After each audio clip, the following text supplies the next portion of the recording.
Hi, everybody. I want to talk a little bit more about sleep. I want to talk about the impacts of sleep deprivation.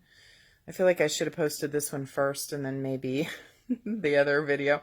Anyway, a couple of the things, sleep deprivation, um, some of the symptoms are memory troubles, mood changes, weakened immune system, trouble concentrating, poor response time, and increased risk of accidents. That's really important for people like my hubby who runs heavy equipment. High blood pressure, weight gain, risk for diabetes, low sex drive, risk of heart disease, poor balance, and early aging. Anyway, so all of those things are potentially, if you're not getting enough, zooming in on myself there, if you're not getting enough sleep, some of those things, you could be feeling symptoms of that. If you are chronically sleep deprived, I would highly recommend seeing a doctor. It's not healthy for you. There's a lot of things that can really go wrong, and it doesn't get better. I had a friend, I think I mentioned this maybe in the comments. I had a friend I used to say, "Do you ever sleep?"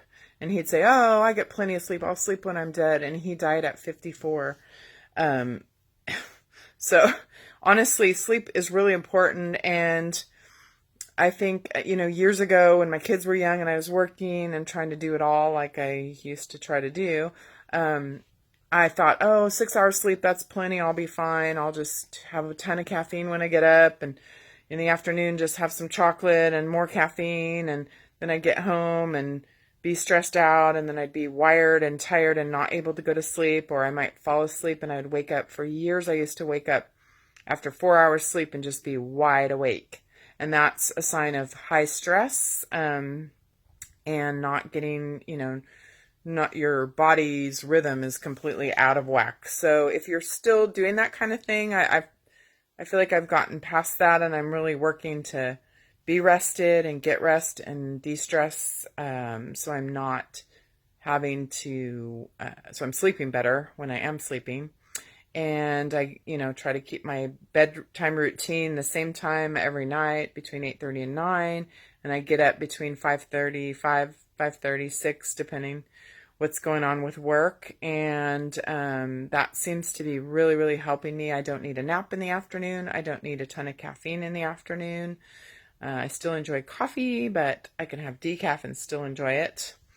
The other thing I wanted to mention is if you are waking up still tired, maybe should have a sleep study done. Wait, here we go. So sleeping, if you're waking up tired and if you're going to sleep, 7 to 9 hours a night, and you're still waking up tired, there's a lot of things that could be going on.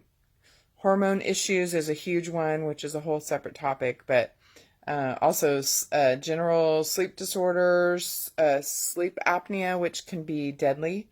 And also you could be getting too much sleep, so your body is not responding correctly, and then just general fatigue. So anyway, if you are continuing to wake up tired and not getting good sleep, it would be good to see a practitioner to rule out any major issues. There's also some supplementation you can do, which I think we talked about in the magnesium section.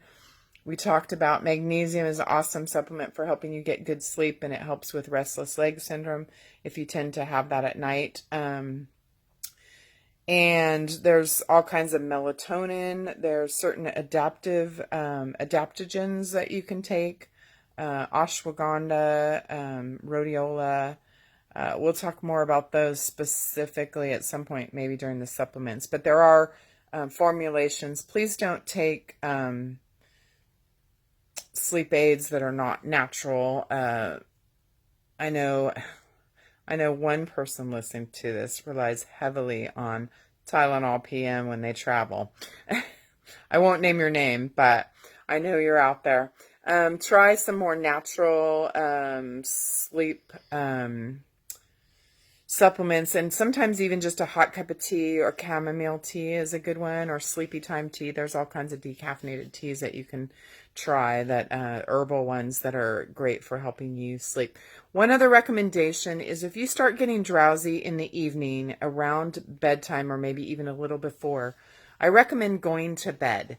I used to push through, like, because it'd be like 8, maybe 7:45, and I go to bed at 8:30. So I'd start getting drowsy, and I'd say, oh, I'll just watch one more show and click on a different show. But I was finding I get my second wind. So I'm sure that happens to a lot of you night owls, and then you end up not able to go to sleep. So if you start feeling drowsy and you're having sleep issues anyway, go to bed when you're drowsy, even if it's still sunny daylight. I know it's sunny outside now. It's good to just go to bed and get that sleep. And then your body that'll reset your natural rhythms too. So anyway, that's all my tips on sleep deprivation and why sleep is so important. I hope all of you take it very seriously. And like I said, if you have ideas or things that you do that helps you sleep, I would love to hear about them in the comments.